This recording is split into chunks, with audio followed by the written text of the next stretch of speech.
Good evening, folks. You're all very welcome to this tonight's episode of Lockdown Chats in association with Junefest Newbridge and Celtic Con, which is the comic convention, Midlands Comic Convention, and we have some very, very special guests tonight. So we'll get on to them again. I just want to thank the guys from Junefest for giving us a chance to do this. And if anyone's liking the content and interested in what to do, please give a donation to junefest.ie. Um, and tonight's this series is brought to us in association with Kildare County Council Arts Act grants who were kindly enough to sponsor us again. So tonight's episode is all about animation, Irish animation, and more specifically County Kildare. And a lot of the people tonight are from County Kildare or connected to County Kildare. And we have a very special young lady that's coming up straight away we're expecting big things from. Eva, how are you? I'm good, thanks. Not too bad. Did you like that introduction? Yeah, loved it. So, guys, for everyone at home, Eva is the star of the great new film Wolf Walkers, which is by the Oscar-nominated. I can see her blushing there already. Multi-Oscar nomination, Cartoon Saloon, and the guys at Cartoon Saloon have been absolute stars and allowing us permission to have an interview with Eva tonight. So, Eva, how are you? I'm great. Not too bad. So, just tell us a little bit how long ago the piece was and how you auditioned and all that. Well, the auditions were held by Louise Keeley Kiley Casting, and I auditioned when I was 8 in Newbridge, and then I got recalled, and I met Tom and Ross then, and then a few days later, I found out that I got the part, Oh, and I was so excited. very good. So you were just 8 years of age at the time. Yeah, 8 when I Yeah. got the part. So you were involved in a few stage schools, were you? Yeah, I'm in Vicky Barry's Performing Arts. I go to there in Clane. We do singing, dancing, and acting there. It's great fun. Ah, very good. So the Vicky Barry's from Kildare Town. She's a friend of the family of myself, and my own daughter went to her classes there years ago doing hip hop dancing. So it's all very cool. But yeah, so very exciting times. So I suppose a bit strange all the lockdown and all that. But what's your Yeah, experience been? it's been grand, really. No Hard pressures. not seeing my friends, not going to school, but we did online school, so Ah, very good. it was grand. Yeah, Lots of fights in our house with lockdown school. was there? I was actually going to put a cage into the back garden at one stage and just do UFC sparring. Um, but no, so the film you're involved in is Wolf Walkers. So it's coming Yes. out on Apple TV, and Hmm. it's the very first feature-length film on Apple TV, made by the great guys in Kilkenny Cartoon Saloon. Yeah. You have a few bits there that you can tell us all about? Well, Wolfwalkers is based in the 17th century. It's about Bill Goodfellow, who's played by Sean Bean. He comes to Ireland with his daughter Robin, who's played by Honor Neepsey, and then Bill is tasked to wipe out all the wolves in the forest. And Robin wants to help too, but she's not allowed, and she has to stay home. But then one day she goes into the forest and she meets Maeve, which is my character, and then they become kind of unlikely friends, and then the story kind of starts there. Then, Ah, very good. yeah. So it must be very exciting. What your friends think about it? Are you Oh, yeah, they're so excited. They can't wait. have you started making the demands yet? Have you told your mammy to pick out all the blue M&Ms or anything like that for Oh. make demands of staying up an extra half an hour at night time or anything Yeah. like that? Listen, Ava, thanks very much. So you did the parts when you were 8. You auditioned when you were 8, and then Yeah. 9. So you had to wait a long time, did you? It was a long wait, yeah. But I'm so excited for it to come out. I'm so excited. I can't wait.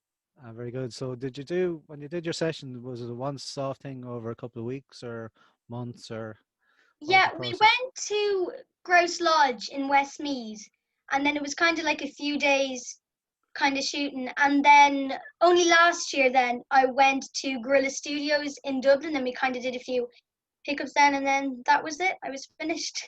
Ah, very good. That's really cool. So Yeah. you're one of the main characters of the films. That must be really cool. Yeah. Did you see the trailer that came out? Yeah, it looks so good. Ah, it's It looks good. really good. And it's great to see Yeah. Sean Bean as well. So you didn't work with Sean Bean or anything, did you? Not really. I mainly worked with Maria Doyle Kennedy, who played Moll, which is my mother in the film, and then Honor Neefsey, who played Robin. Then that was kind of like the main people that I was recording with. But I met Sean Bean. He was there filming like kind of around the same days as me. He was at dinner one of the nights then, and that's kind of when I met him. Ah, very But good. I was never really recording with him. So that's the way these things work, you know. Yeah, Um, so yeah, so Maria Doyle Kennedy, she's a big star as well. yeah. Brilliant musician. Have you heard any of her songs? I think my mom showed me a few. Yeah, she was so lovely. She was so nice. And the guys remember her there as well. She's one of the commitments as well. You probably haven't seen that either, have you? No, I haven't seen it. No. Something to look forward to when you get older. Um, Listen, Eva, thanks very much. You're an absolute star, and we look forward to seeing you in the future. And thanks very much to your dad and mum for allowing us permission to talk to you. And thanks again to the guys at Thank you Cartoons for for having me. support. Thank you.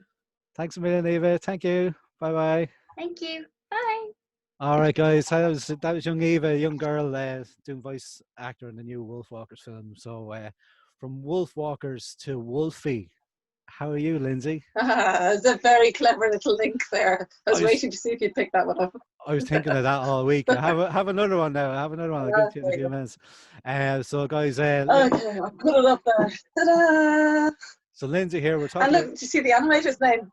The animator's called Josephine Wolf. That was my next thing. You're after ruining my second thing. I was just like, so we all have this thing where it was a role that you're born to play, and that was her role. She was doing to illustrate your book. So Lindsay, tell us a bit about your animation experience, please. Well, I started in animation because I did a workshop with Screen Training Ireland many years ago, back 2003, I think it was. And that was because producers were saying I put too many characters in my feature scripts. I think I'd just written a script, The Angelica Touch, which became a book then, but I think I had 40 characters. I had a whole village in the first 10 pages. So I was like, that's expensive, but animation isn't. You can have characters and you can kill them off. And that was very appealing. And they still come back and they don't hold any grudges and they don't sue you. And so I just got hooked. So from that. Very good. So actually, Wolfie was actually the first animation series I developed. It just didn't happen. Yeah, no, I wrote it as stories for my daughter when she was about 4 or 5, because she wanted a best friend, and I asked her what a best friend was. Someone who'd walk through flames for me. I thought, oh fuck, sorry, no, not great for the ambition, but oh hell, your heart breaks as a parent thinking that. There's not that many people you find that are willing to do that. No. So I created this sort of purple wolfy creature who speaks. He comes through a portal, which is a trunk in a bedroom, and incredibly nosy and mischievous. And when he tries to fix things for her, of course, he makes everything worse. And he tends to swallow anybody who's mean to her. Because Libby had a bit of a problem with bullying as she got older, as I was developing it. So she'll make them spit them out, but they'll have wolf-like tendencies, like sniffing bums for about an hour later, which if there's a bully in your school, that's kind of nice, or twirling 3 times and falling asleep on the desk and stuff. So that's for Wolfie. But that was back in 2003, 2004.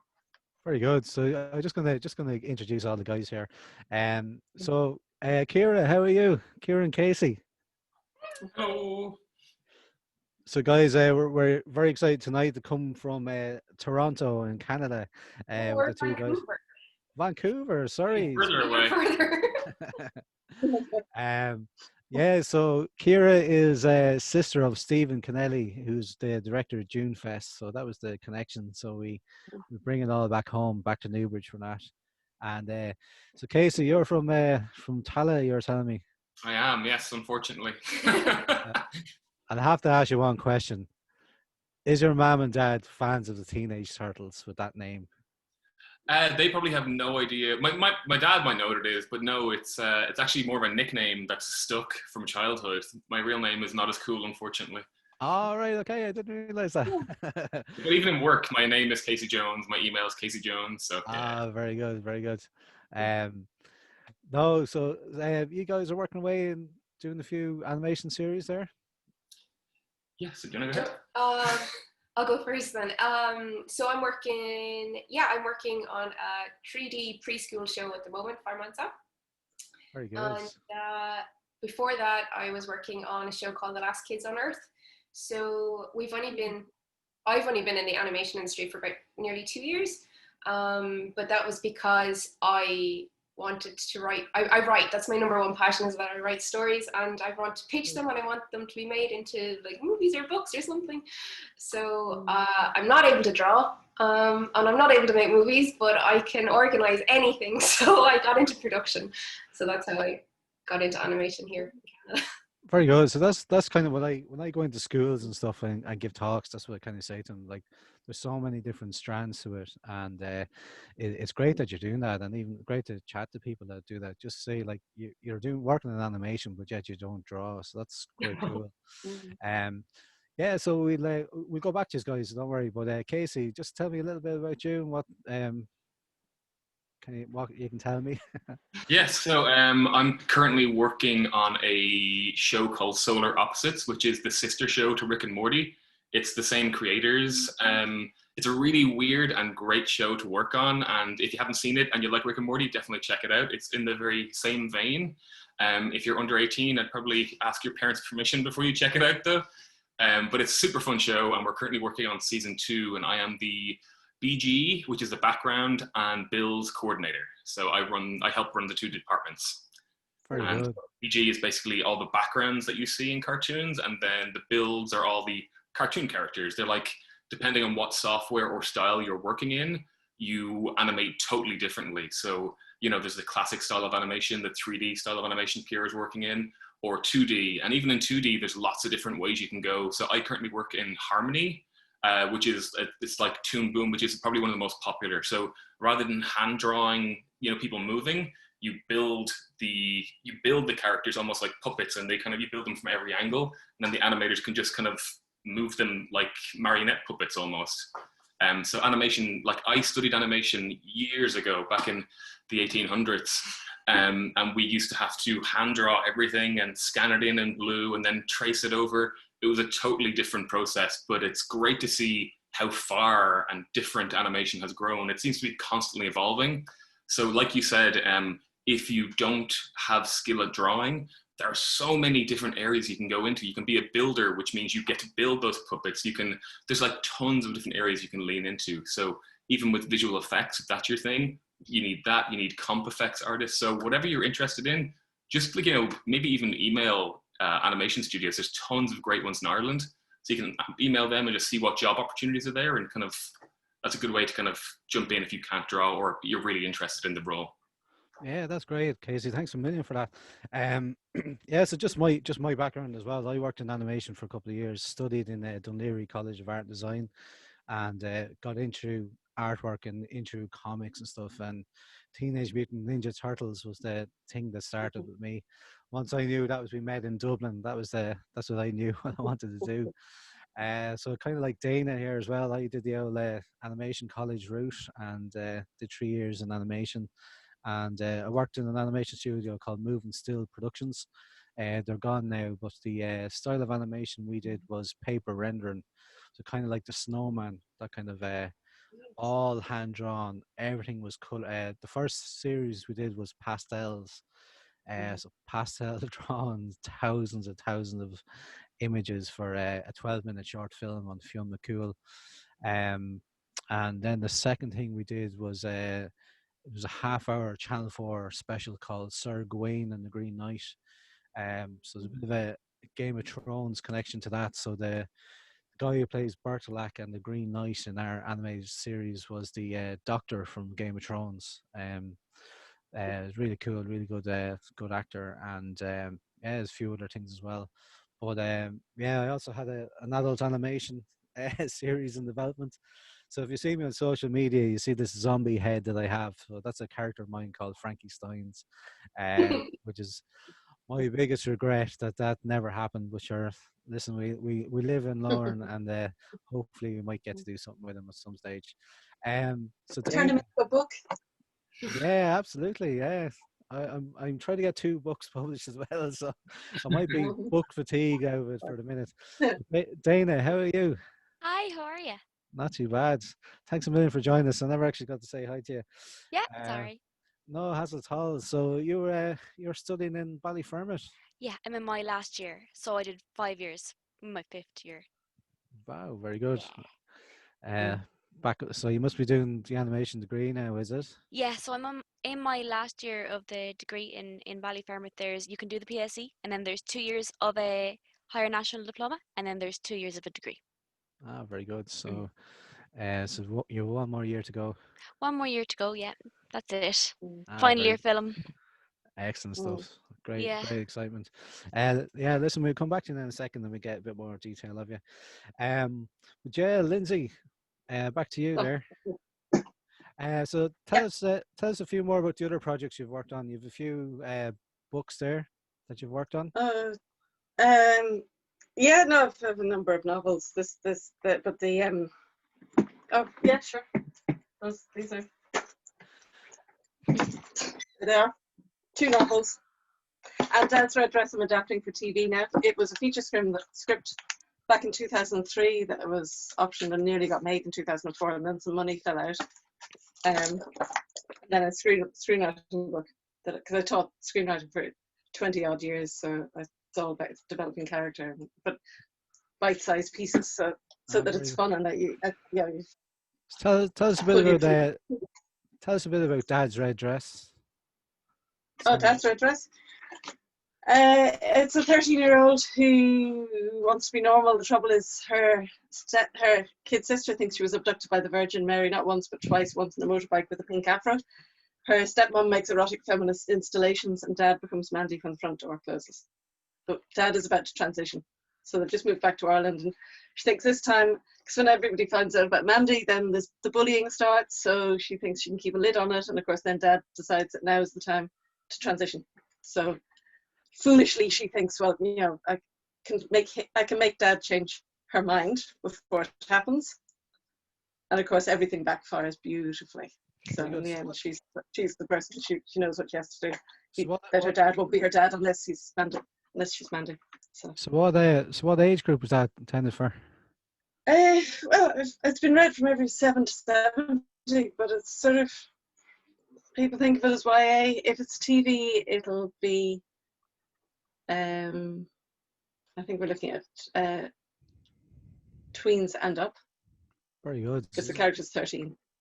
So, yeah, no, it's just fun. It's just, the stories are fun, and it was just, I mean, a bit like Wolfie. When you've got a story, I mean, Kira, you know this yourself probably with ideas. If you've got a story that's anyway grips you, it just keeps coming back. And I mean, when I first got an agent back in 1998, see, I go way back further than you, Casey. He was saying, yeah, but what do you want to write? And I was going, well, I like writing children, I like writing for TV, I like writing animation. And then, what do you want to write? And he wanted to pigeonhole me so all he ever did was look after TV and film scripts. And I kept on with the books, and I kept on with stage plays and everything separately. So, and I think a story finds the medium at once. I mean, Wolfie, when it was animation, I was with 2 different studios for 5 years apiece.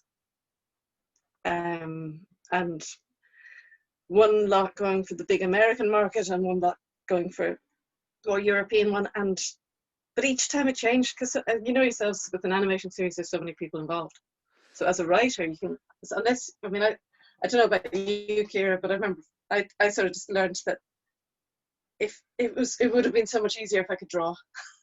If I actually draw the characters and say these are the characters, because you'd be given, like the last animation company gave me about 5 different options of what the Wolfie character would look like. And I was going, okay, I like his ears, his teeth. No. The last, even with the book, the first drawings she did, he looked like something out of Beauty and the Beast.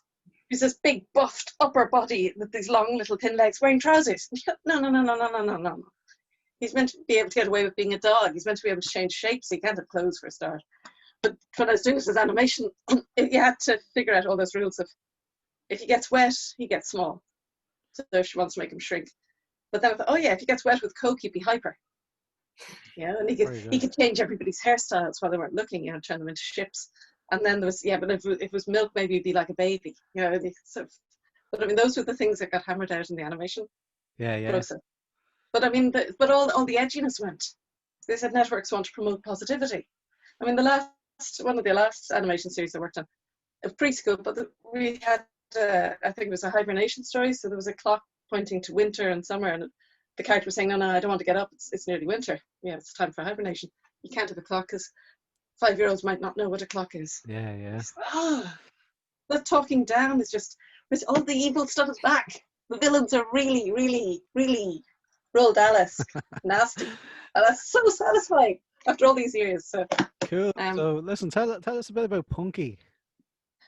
Punky, I came up with the idea around 2006, and it was, I just met my husband, and his middle child, who's 3 years older than my daughter was 6. His middle child was 9, is severely autistic, and he has an older sister, and it was the dynamic of the family when a child has special needs, and the black humor, and just how it affects how the other children are brought up in the family. And then Libby wanting to sort of get him to recognize her. And I think after about 2 years, he patted her on the shoulder to say she comes with us. And she was, oh, he hugged me. I mean, it was that.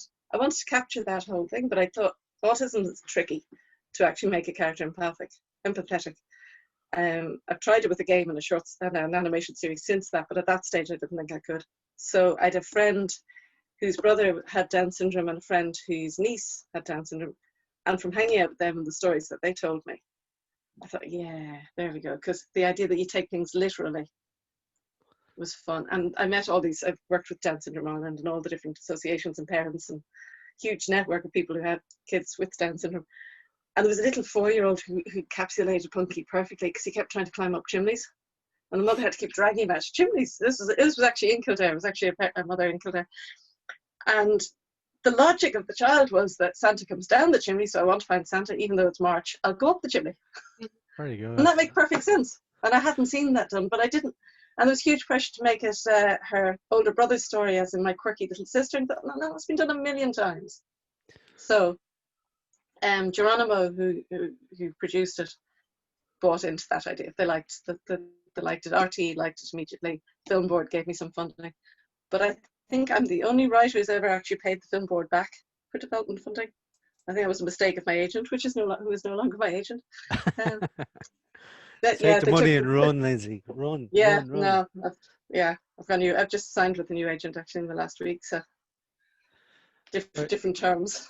Yeah. Very good. So yeah, but, that was Punky just sort of caught steam, but I mean, I think they promoted it with they let people know in the Down syndrome community worldwide that it was coming. So I mean, I went down to Scouts, I remember, with my daughter at Cubs, and I started talking to somebody who introduced me, a neighbour who introduced me to this woman, and it turned out herself and her husband, we'd been corresponding on social media, because he ran because their third son had Down syndrome, and they'd been waiting for this for ages. So it's like, and it did change. It seemed to change people's lives in a way, because the kids who didn't have Down syndrome could sort of say to their friends, this is what it's like living. Because the whole idea is she always tries to make things better, and she'll always make, the original idea was that you'd have, if it was, please stop helping. Very good. We know you want to help, please stop, because everything gets more and more chaotic. But it wasn't meant to be preschool, it was meant to be for 6 to 9 year olds. That was my idea. So it was actually heartbreaking when they reduced it 3 to 6 rather than 6 to 9, because you suddenly have, you suddenly have 6-7 minute episodes, and it has to be linear. And I had sort of 13-minute episodes, which had 3 stories, and where the chaos would build, and I think it would have gone further if it had been in that age group, because it could have gone in as entertainment in schools, and would have actually affected kids when they start learning not to be as accepting and start getting judgmental and stuff. But anyway. Yeah, that's really cool. It's in over 100 countries apparently. 5 million hits on YouTube. So I'm not complaining. Very good. It's one of those things with such a great heart and a beautiful series. I actually think the preschool thing actually worked really, really nice. And I know, so Geronimo, they were Monster Animation back then, were they? Yeah, they were. Yeah, That's Jerry O'Rourke and yeah. Jason and all that. Yeah, yeah. Mm. No, they're really strong at the preschool stuff, so maybe that's why I kind of lean that way. But I actually think it really Yeah, suits it. That was yeah. a It beautiful little it was character. actually, yeah, it was actually the BBC said they wouldn't accept anything under the age of 6 or above the age of 6, and they changed it unilaterally without any discussion. And as it turned out, our BBC, when they did their test screens, kids all loved it. But only one child said, "What's Down syndrome?" And to them, that was a failure because it wouldn't fit into their disability slots, Right. which is wrong on so many levels. The whole point was it was meant to be a regular series, a mainstream series, that would, because that's what it should be. So, anyway, long time ago. Very good, very So, good. So back to Canada. Over to you guys. So Kira, much more interesting. I know, Kira, just tell us a little bit about your own route, how you got into all this sort of stuff, and what your interests were. Well, I did my Leaving Cert and I didn't do very well. So I did a PLC course with half of Newbridge in Liberty's College, where we did film and TV, like in radio production. So that kind of gave me a taste of the whole production side of what's entailed in getting something together and delivering a final product. And then in the middle of that course, I got a job in Today FM. So then I started working to Today FM at the same time, production as well. And I kind of, I didn't really plan it. It kind of just happened. And all during that time I was writing, like just my own stuff for myself. And then kind of did some side projects at the time, like during the years in Today FM, we did a feature length movie at one stage. It was just totally like low budget. We did a thing called Hangouts TV. I don't know if Stephen remembers it. It was like filmed in Dad's back garden with Joe Butler, and we did loads of little things. And then I was just writing, and then I moved to Bangkok for a while, and I was writing over there. And then I got accepted into creative writing masters in Trinity, so I came home for that, and I did that. And I was like, Kira, you're in your 30s now. Are you actually going to settle down and do something and stick with it and figure out what you want to spend your life doing? So I have Casey in my life, and he writes as well, which is great. And he's a really good animator. Well, you're really good at drawing. So he draws things for me if I can't. I draw like a 4-year-old. So I'm like, it looks like this. And we decided to come to Canada because Vancouver's got one of the biggest animation industries at the moment, and they give you opportunities to pitch your ideas quite regularly as well to whatever studio you're working in, even to other studios and entertainment companies. Like, they're always putting out like things on the internet being like, hey, have you got your virtual pitches ready? So very good. Did you just have any connection over there first, or did you just go on a whim? we knew some Newbridge heads, like we know some Newbridge. Yeah, there's a lot of Newbridge people here. Did you not try to avoid them? Because that's what I do. Avoid all the Newbridge people. Piece of home. Very good. Yeah, listen, those kind of community things are great and great for helping each other and all that sort of stuff. So Casey, you did animation and you got into acting and things like that. Yeah, I studied animation in Ballyfermot years and years ago, just before 3D came in, and I enjoyed it, but I didn't really want to do the same drawings over and over again. And I done some voice acting for the end of year cartoons, and I really enjoyed that. And we had like an acting class in college to kind of just get us, physical, like so we could physically move and then copy that into our animations. And I really enjoyed that. And I was asked to do the voices for every cartoon in the graduation year. So I was like, I want to do this instead. So I went to acting college, and then in there we learned how to act, write, and direct and stuff. So after that, I ended up making some short films with friends and writing things and kind of assembling our own crew. And we ended up really getting on together. So we started our own small production company, which is still going, called Shoot Cook Grade. And we've done lots of corporate work. So it was mostly corporate work for companies, but anything we made on top, which wasn't a lot, but anything we made on top, we ended up just putting into our short films. And we've had a few out, and we've won a few awards. And one of the short films we worked on that I wrote and starred in and helped edit, and what it's like with low budget films, will be released for free on the 30th of October, I believe, this year. So I'll be spreading that all over social media for you guys to check out. So where's that going, Casey? That was in a few festivals all over Europe and a few in Canada as well. It's called Easy Way Out, and it's like a comedy about suicide.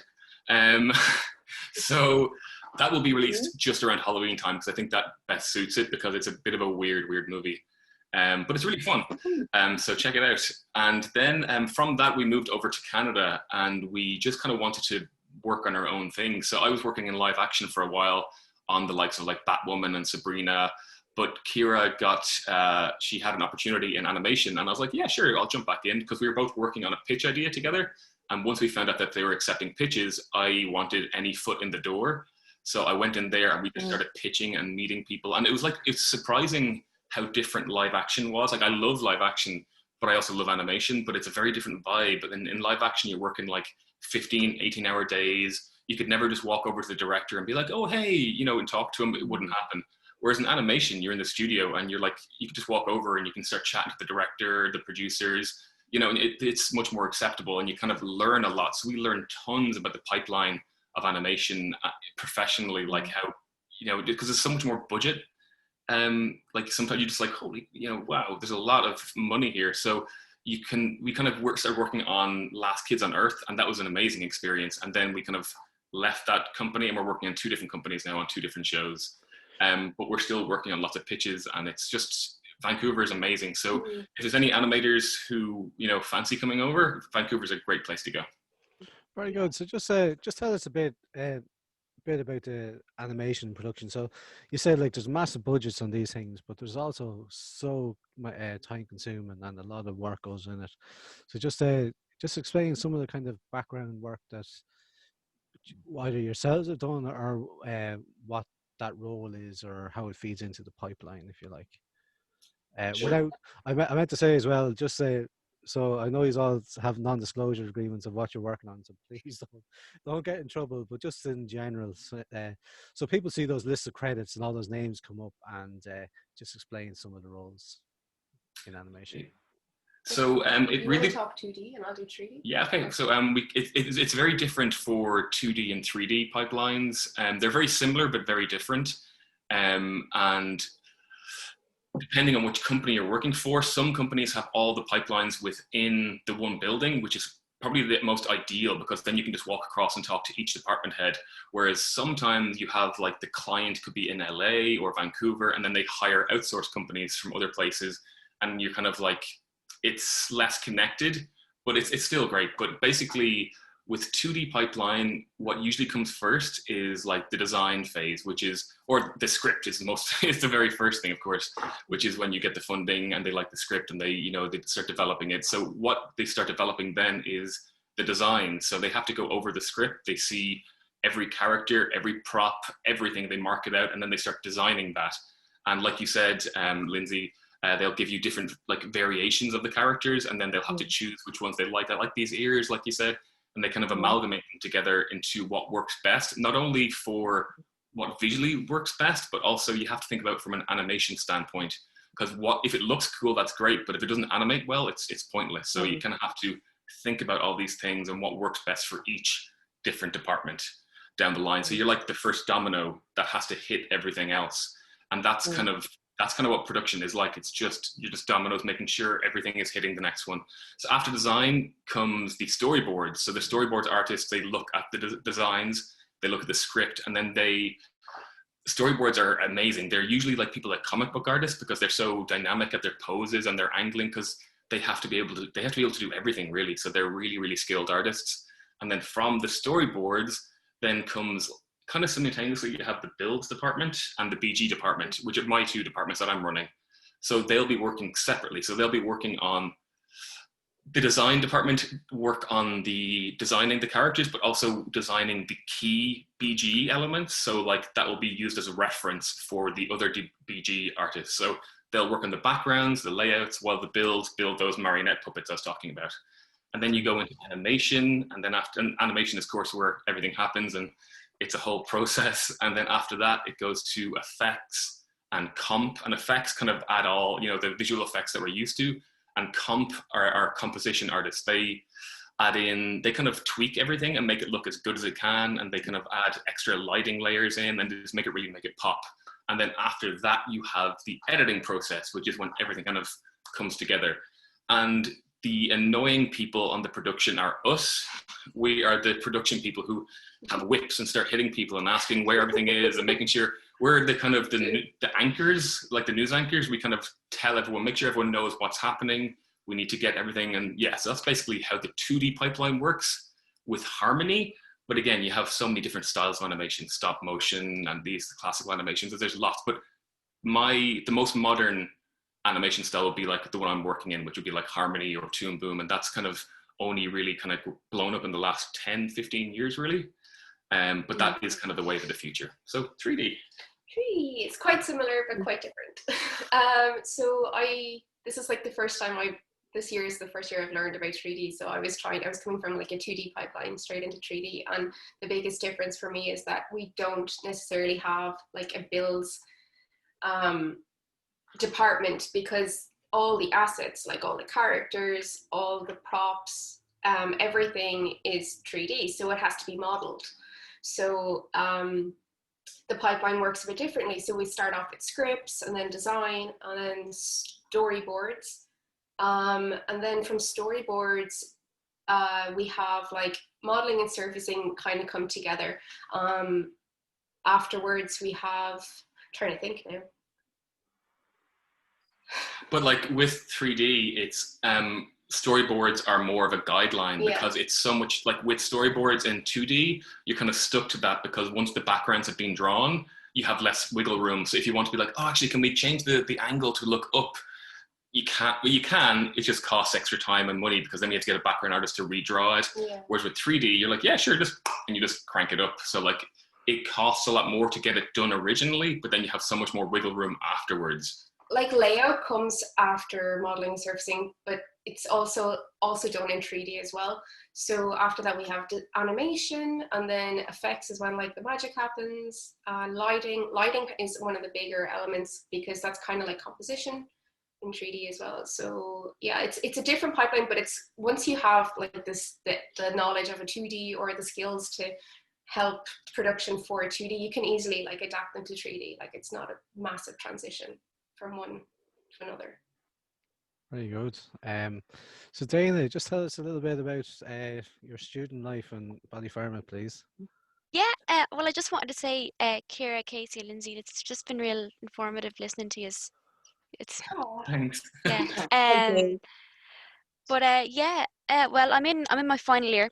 A lot of what we do script writing, we do 3D, and we had like master classes and stuff with Harmony. And depending on whether you wanted to go into like 2D or 3D, there's a little bit of flexibility. You could have chosen either production last year. So we have experience in kind of both. It's kind of quite broad that way.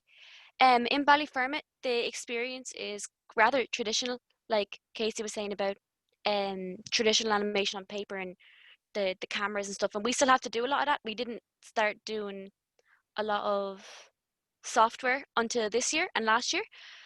But yeah, it's been good. I don't know what else to say. So maybe tell me about your secondary school experience. So when did it happen that you wanted to work in animation, and when did the spark happen, or did you just always love drawing, or? I think I just always loved drawing. Well, to be honest, growing up I wanted to be a singer, but it just wasn't good enough. So but my second love was always drawing, and then obviously it became my first love. And I really liked art in school, so I just went into it. I always wanted to be an artist, but I think as animators, like there's like a difference between fine art and like animation. To us, like we're interested in stories and stuff as well, and characters, and a lot of fine art, or what they push as fine art, might not be quite as character based as what we like. So I was actually just drawn to what people described to me as animation, so that was what I decided to go into. I did a portfolio course then over the summer when I was in 6th year in IADT with a man called Aidan O'Sullivan, and that was really, really good. and that kind of solidified that I wanted to do animation. So Very good. That's really yeah. cool. Yeah. So back to Lindsay there. How are you? Well, I was just thinking, I taught the screenwriting course in Liberty's College for a year. I stood in for somebody on a sabbatical. So that would have been around 2004, 2005, somewhere around then. That was around my time, I think. It's like, Yeah, no, I was trying to remember the other day. I was looking at an old CV and going, it was, yeah. Just So did for it for 1 year. Lindsay, yourself, how did it come into you that you wanted to write? Were you always creative as a child, or? Always wrote. Always. I mean, I wrote my first book when I was 9, very precociously. Somebody asked me what I was doing, and I told them, right, sorry, I've got a dog on a loan, but she keeps barking at the cats, so I thought I'd pick her up and get her quiet. My mother steered me into journalism because she thought that was the only way you could actually make a living from it. So that's what I did for about 13 years. I wrote plays and books and the odd TV script on the side. Very good. The first TV script I got, there was an open call for Fair City, and they got 660 people sent in scripts, and they took 50 of us then for a weekend of 3-act structure. And then 9 of us got work, but I think only 4 of us got more than 1 script in a whole year. So, and I was able to write creatively about 1.5 years after that process.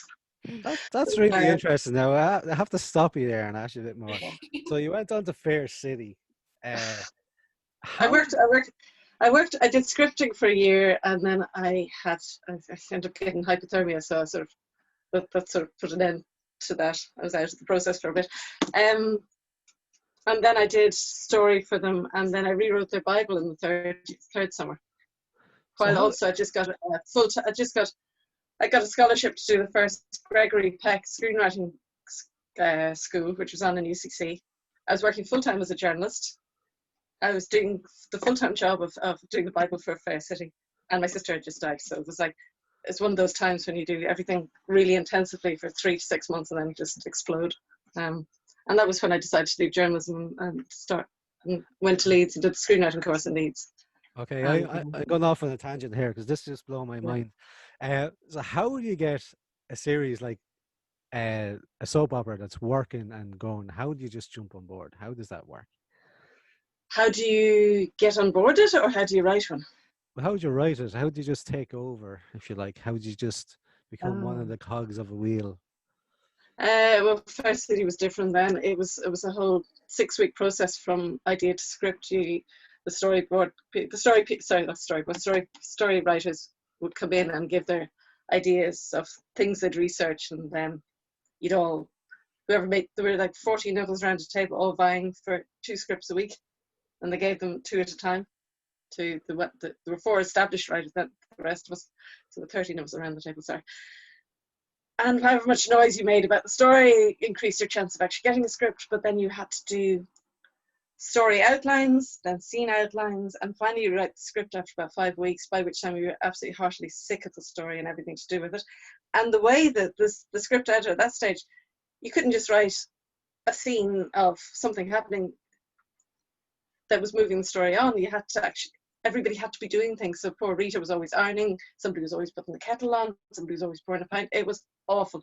But the difficulty was actually trying to make sure the 3 stories worked and the time. So if somebody leaves a place, that they don't turn up and there's other location that's an hour away in the next scene, and all those sort of things. And you were told you had a set number of sets, a set number of characters. Each story had to get to a certain point for the next script. It was interesting, but I got on the back of that. I went around all the different departments looking for scripts in RT, and I got work on a kids program, Scratch Saturday. So that's when I wrote. The first time I wrote for kids was on that. But also, I mean, the stories I had for Fair City tended to be ones about kids for some reason, kids gone missing and various other things. So you said you got into this just because you wanted to kill people off. So who did you kill in Fair City? Tell us. I didn't quite. I did in the kids stuff, I think. I might have killed somebody else. Kids. Because talk about early animation. All the way they did it was meant to be stories. It was supposed to be telling stories. They're called Tall Tales. So I think the first one was about a kid that is made to collect stamps, and they discover when they throw them on the floor that if they balance on the big right toe, on a stamp, they end up in the world of the stamp. So he lands on a camel's nose and gets sneezed into the Nile. He ends up on one of Picasso's easels and chased around Paris and all that stuff. So but the way they animated it was that the poster won't be telling a story, but they shoot it in different places and they sort of cut the location. So halfway through a sentence, he'd suddenly be somewhere else. There you go. I was doomed to write animation eventually. Very No, good. the first script I wrote was for Renata for that was the TV series where we did the sample ones for. I think no, somebody got shot into in a basketball hoop. I remember that was great fun because her hair and her skirt would remain sort of in the same position as they were when they were in the basketball hoop for the rest of the episode. Yeah. I love the slapstick you can do with animation. There's very few other mediums that get away with that. Except, mind you get away with kids' books to a degree. But when I was developing Punky, I worked with the head writer, Barbara from Rugrats, Barbara Slade. And I went over to England and met with her. She I took her on as script consultant. But it became really anodyne. It was like you couldn't have a kid climbing trees because other kids might want to climb trees and fall out. You know, there was just, I ended up with something, a perfect Bible that I couldn't have written in a million years. It was just too dull to me. So do you know the way producers have this? I went back to Aidan Hickey. Do you remember Aidan Hickey? Oh, I remember Aidan, yeah. He worked with him. Yeah. So another way producers have these mad ideas that they just move from project to project and want to. So you had that shooting kids into a basketball hoop from Fair City that wouldn't let you do, wouldn't it? Well, I couldn't do it in Fair City, but I did have nightmares about Fair City for a while afterwards. Yeah. No, one of the things in the Bible, the reason they needed a new Bible, I mean, I don't know if people know, well, we all know, but the Bible for a series has to have everything. So a new writer comes in and there's every episode summarized, but they also had hat sizes, shoe sizes, every relationship they'd ever had in the past before the series began. So if you wanted siblings to come in or stuff, all that. So I had to ring up strange people I didn't know and say, this is not a crank call, but what's your waist size? So many people hung up and then rang me back just to make sure. But the great thing about doing research for a series like that is you ring up somebody, and I remember talking to one of these solicitors who probably charged 200-300 quid an hour. He talked to me for 3 hours on the phone because he was talking to a writer about a story and he found it exciting. So never forgotten that. I mean, the little tiny details you get from talking to somebody that can suddenly make everything so much more interesting when you write it. It's me going off on a tangent, sorry. Very good. So Ciara, back to you guys there. Tell us a bit more about the scripts you're working on or the stories you tell that you're doing yourselves, developing yourselves. So we are working on a few different pitches at the moment. One is further along than the others, which is a adult cartoon, sci-fi. And then we are working on a live action pitch as well at the moment, and a few there that are just kind of developing at the moment. But the live action one is something we're really excited about, but we just can't talk about it. Oh yeah, no problem at all. Yeah, sorry about that. But we were approached by the last company we worked for to write a short film for them, an animated short film. So we got to write and get paid to make an animated movie, which was great. So we wrote that, and that is in development at the moment. And we haven't seen much. We've seen an animatic, and it looks amazing. And we've seen some of the designs, and it looks absolutely stellar. So we don't know any more about it, but I'm sure once more comes out, we'll be able to put it out online. Very good. So just kind of what kind of genres and stuff are you interested in, or do you have a set kind of into sci-fi, or what kind of age group? The main pitches that we're developing are definitely sci-fi-esque. One is the cartoon is full-on sci-fi, like it's based on a spaceship, it's in space, that kind of thing. But it feels more like Bob's Burgers in space. Bob's Burgers meets Battlestar Galactica. Sounds good. But the live action is more sci-fi, kind of toned down, more like Black Mirror. It's kind of like a what if with sci-fi. So it doesn't feel like the spaceships or anything. It feels very grounded in the real world, but it's just a sci-fi element that kind of helps us kind of focus on different things using a sci-fi element that I cannot name, which, but yeah. I have a bit of a graw for children's stories as well, so I kind of work on that. whenever I can, basically, whenever I'm not tired. I kind of dip in and out of that. No, that's cool. It must be fairly hard to go to a strange country, set up a new life, and still do this stuff. So fair play to you guys. This is really, really cool. And yeah, look, it sounds like the Canadians are quite open for suggestions, and you're definitely selling the place there for ideas and collaborations. That's really cool. So as you said, Casey, once your foot's in the door, you try to stop them from closing the door on you. Yeah. So listen, guys, I don't really know what to say after that. Thanks very much for coming on board, and really, really interesting. And Lindsay, I forgot to say this to you. So we're talking earlier on about, so people have this thing that they might have a role that they've been waiting their whole life. So your illustrator was waiting their whole life to illustrate your book. So we have the new Wolfie book. So we're Wolf Walker's Wolfie, and your illustrator. Tell us your illustrator's name, please. Josephine Wolf. With this two role F. was meant for her. Yeah. She did some beautiful stuff. But this is the first time where the character of Libby, which is named after my daughter, actually looks a bit like her too, which is kind of interesting. And because it had been animation, I was able to say to them that I wanted to input in all the character designs and the illustrations at every stage, which was kind of nice. Sorry. Very good. This little, I don't know if you can see the little characters at the back there. Very good. Kind of cute. But the next one's out in March, and then the following one, I'll just hand in the third one, and the fourth one will be out the following spring. So, and it's been sold in Sweden. Is this one out at the moment? It just came out on last Thursday. And so it's in all the bookshops. It's in all the bookshops and it's online, yeah. And it's not in Eason's for some reason at the moment, but it's in everywhere else. Yeah. Great. Well done. So, yeah. That's it. Thanks. It's like 2004. Shows never give up. You know, eventually, in some form, it will come out. Maybe I'm just tenacious. I think I have to be, don't we, in this business?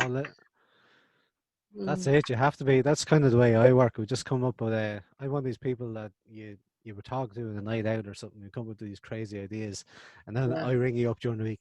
Right, we're going to do it. Let's do it. My mother told me when I was in my 20s, you should be writing for children. Of course, I was writing horror films. I was writing thrillers. I mean, the last one I gave her before she died, she'd always write, well, why can't you write something funny? And you write great characters, can't you write something funny? So I wrote a radio play for her, which was a rom-com. But the last script I gave her, I think there were 7 dead bodies within the first 3 pages, and there was a really gruesome sex scene. And I found it after she died in a drawer. I don't know if she never commented on it whatsoever. So, yeah.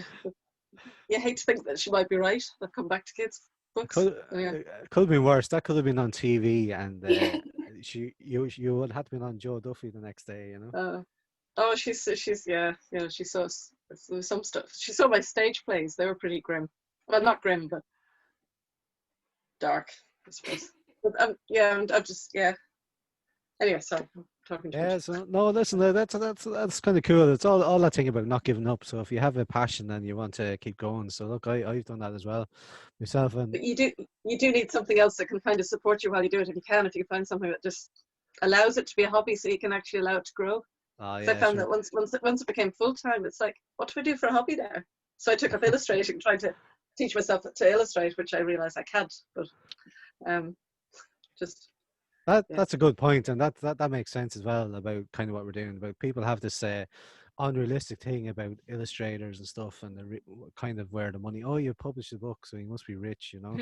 But they don't realize how much the royalties actually are, or how bad they are, and you really or how difficult it is to sustain. I mean, I taught my first screenwriting course in '95 in UCD, and this writer rang me up afterwards that we became friends. And he said, "I've taken your advice and given up my job." And I was like, oh, I never said that to anybody. 3 months later, he realized he couldn't write full time. He needed structure, so he got work with a production company in the mornings, and then wrote in the afternoons. And then he's made 2 feature films, Inside on Dancing and Sanctuary. So I love Inside on Dancing. Yeah. Beautiful film, yeah, beautiful film. Yeah, look, that's part of my thing as well. So I work full time in Pfizer in Newbridge. I Mm. sold my soul a few years ago, but still keep creative, still keep doing loads of stuff and graphic novels and comics. And Kira, you mentioned Joe Butler there earlier on, that you did stuff with Joe a couple of years ago. I did. Love Yes, Joe. Joe's myself, great. myself and Joe are working on a World War One short film that we got funded a couple of months ago, Nice. from Okay. Kildare County Council, and Oh, we're shooting a World War One film set in France in Ruthangen in County Kildare. So that's one of these mad ideas that we have. Wow. Oh my god, So I'm so excited. When's the premiere? uh, we have to shoot it first. We were originally planning to shoot it at the end of September, but we kind of started a few sleepless nights and said, no, we're not ready, so we're going to have to push it out a bit. But yeah, look, we're very excited to get that on the mm, ground. So we got a Clare County Council Shortgrass Film Festival funding yeah. for that. And just talk about yourself, Lindsay, about not giving up. I was pitching this project 6 years ago. Got the script from a writer called Pádraig Brennan, a chap from Carlow, and we are pushing it a few years and couldn't get it made. And Mm, left it for a bit, and myself and Pádraig met up last February, and we just said, "Damn it!" Pádraig looks at me. What do you mean? I says, "I know we're going to try and make films again, just because we physically met up at an event that we didn't know. Two of us walked into each other at a filmmaking network event." So look, that just kicked things off right before the pandemic. Yeah, so that's one thing. These are called lockdown chats. So I just want to chat just briefly about how the pandemic's working out and how things are working. So Kira and Casey, you two guys are obviously working from home, are you? Yeah. She has the bedroom and I have the kitchen. Nothing has really changed, like other than we're just not in studio. Everything is the exact same. Everything's like It's actually busier. it's I think. probably busier. It's probably busier. It's We're probably like working more. we work more for sure, and we each Yeah. have like it looks like the bat computer. We have like monitors everywhere and just stats and figures and just going crazy. But the great thing about it's hard to say, but the great thing about the pandemic is animation has got a ton more funding. Because live action has kind of closed down big time. So like the likes of Netflix and Disney Plus are just like, oh, we need more cartoons because they can be made at home. So they're just kind of throwing money. And we have like lots of classic cartoons like Ren and Stimpy and stuff coming back. And it's just great to see so many new shows popping up. And we can see with like, because we're all out of studio, a lot of the animation companies here started hiring so many people. Even if we went back into studio, we'd have too many people to fit in the buildings. That's how many projects are on the go at the moment. I'm hoping that we can just stay working from home. I really like it.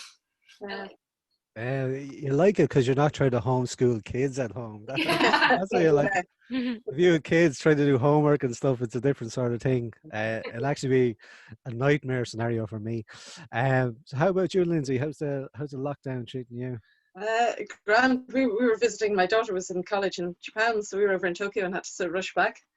And thought we'd self-isolate, and we have a little flat in Galway, and we ended up stuck there for 3 months, which was lovely because there was none of the clutter. It was just so we just had our own little offices, kitchen, and bedroom. And I actually got more done. It was also I had loads of deadlines, and it sort of was kind of nice to lose all the stress of the extra things, even the enjoyable things. You don't feel you have to do anything. That's it. But I did miss sort of the interactions, even the casual interactions and stuff. And so when I came back to Dublin then in June, at least you could talk to people across the road. But it feels so strange for someone to open a door and stand back. Yeah, it's crazy. The hugging and stuff. But I got definitely busier, as you say. I ended up writing for a Malaysian animation company. I ended up writing informational about sports underwear. Miscellaneous jobs from all over the place. Just talking to a Ukrainian crowd at the moment. It's like I literally don't know what's going to happen next, but I don't actually know where it's coming from either. So. Do you think things have changed for good? Do you think there could be a little bit of the Zoom call become a bit of normal life and a bit of working from home? Yeah, I mean, I was meant to be. I was down to the last two for head writing a series, a Ukrainian-Canadian UK series a couple of years ago. And if I was doing that, there were going to be 30 writers, half of them in Canada, some of them in Ukraine, and some of them here. But the deal was that I would have had to spend at least a week, a month in one of those places. Whereas now that wouldn't happen. I think there'd be a gathering at some stage, so everybody would get to meet each other, which would be lovely. I miss the networking. I do. Even Oh, yeah. even when I don't like it, I kind of miss it. Yeah, just from my point of view, all the kind of guests we have from comic conventions, they miss the interaction with people, but they don't miss the traveling. They don't miss the all that stuff that comes with it. Just about yourself, Dana. How's the lockdown working with you? How did you finish college last year in college? Or Yeah, it's grand. I'm not sure if I'm frozen right now. Is my camera frozen, or am yeah, I your still going? camera's frozen. All right. I was wondering, cause like, all right, yeah, my computer is just a bit frozen, but if you can hear me, that's fine. Yeah, the just Microsoft Teams has been a godsend. You can share files and stuff on it. We've all gotten a lot better at working remotely. So, because it was our first kind of film production, kind of independent of lectures and stuff, it was a learning curve to be able to send things. Like I was a storyboard artist, so to send things from storyboard to animation and then to compositing at the end. So we're all really organized now. So that's That's basically we finished our production and turned out really well in the end. So I think it's been pretty good. I've been doing commissions and just practicing. I've kind of stopped doing social media for a while, so it feels good to be able to just work on my art, not to post but to improve. Yeah, Mm. that's cool Hmm. process. Well, I didn't realize the camera was on me all for you talking there. But no, listen, that's cool. That's really cool. Look, Hmm. we all keep the ball going, and the thing about animation is it hasn't stopped, which is really really cool, and that's Mm. Yeah. great. That's great to hear that extra funding and stuff is coming on. So guys, just very quickly, just tell us where people can see your work, and if you have any websites or anything, now's the time, or social media that you want to plug, just let them know there. So over to you, Kira and Casey. Netflix. Yeah, I guess we don't really have anything we promote ourselves. Like, it's just our personal things, but I guess we should probably get on that. I think if we get further along with some of our pitches, we'd probably develop into that. But yeah, I guess if you look for Shoot Cut Grade, which is the production company we started, we'll be releasing our short films there really soon. So yeah, so that's Shoot Cut Grade. And The Last Kids on Earth is on Netflix. Very good. That's the last big thing. That's a really cool idea, by the way. All this kind of zombies and stuff like that looks crazy. The dog likes it. Yeah. I, either that or Lindsay's being attacked there. I Yeah. don't know what's going on. No, So, no, she kept me awake till 4 o'clock the first night, and the second night she ate the mouth guard. She's a mad little creature. so Lindsay, Sorry, yeah, the website's www.lindsayjcedric.com, which is a hell of a mouthful. I should have a different title, but I'm on Facebook and Instagram and Twitter and stuff. So, and and there's a YouTube channel. and Wolfie's just released I've had a last YouTube channel Thursday. where I put different clips of things up. Yeah, Very good. reading the book and things like that. Yeah. So Wolfie's just And released. the book's in all the bookshops. Yeah, it's in all the bookshops except Easton's at the moment, and it's online. And that's one thing that all the publishers here are saying, and that Irish publishers have done really badly over the pandemic, because people have been buying from Amazon, Yeah, and yeah. people haven't been buying in the shops. So all the books have been returned from the shops to the publishers. So of course that wipes out their profits. So they buy from Irish independent bookshops, or littleisland.ie is where you can order it online if you want. Thanks a million. And Dana, where can people see your work, or you're taking a break from social media? Have you a website? Well, my Instagram is still up. It's Little Dane at Instagram. Well, Instagram.com/LittleDane, and then the most recent kind of thing that I worked on is if you go on YouTube and look up "Where's the Beef" animation Dingle. It's a sting for Dingle, and I was the assistant director. My boyfriend was the director on it, and because Dingle didn't go ahead, it didn't actually get like a screening or anything like we wanted it to. We had another film that's hopefully going to be in the festival around next year, so I can't really share it. But yeah, "Where's the Beef?" Dingle Sting. If you look it up on YouTube, you'll be able to see it. Excellent stuff. And listen, we'll share that on CelticCon for you there. Oh, So thanks. guys, listen, thanks very much. Just so thank you all for taking part, and it was great chatting to you all. And hopefully we'll all meet in person in Thank some you. way. And hopefully we'll have you as a guest and stuff in CelticCon and future events in the future. So guys, I just want to thank June Fest for having us on again, and this has been Lockdown Chats episode 5, all about animation with a local slant to County Kildare. So thanks very much to Eva Whitaker, who's the actress at the very start, to Kira and Casey there in Canada, Vancouver. I got it right this time. And Lindsay in Dublin. Lindsay, you're great. You're always great fun. You're wound up to the last. We love you. And same with Dana there as well. Well, the pigtails for I only wear pigtails for animation things. Absolutely. And Dana, thanks very much for the patience and sticking online there as well. So No thanks bother. very much, guys. You're an absolute star. So thanks very much, and we'll see you all again. Thanks. All the Very best. much. Bye. Bye.